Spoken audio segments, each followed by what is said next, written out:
இது ஜோவான் எழுதிய நற்செய்தியிலிருந்து வாசகம்.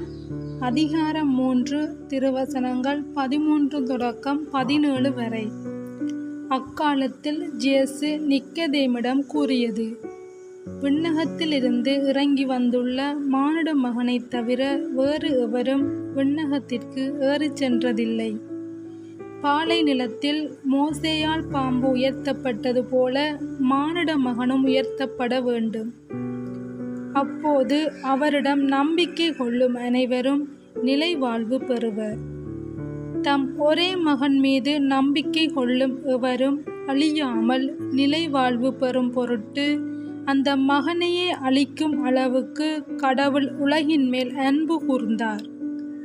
உலகிற்கு தண்டனை தீர்ப்பளிக்க அல்ல, தம் மகன் வழியாக அதை மீட்கவே கடவுள் அவரை உலகிற்கு அனுப்பினார். இது ஆண்டவர் வழங்கும் அருள்வாக்கு. இறைவா, உமக்கு நன்றி.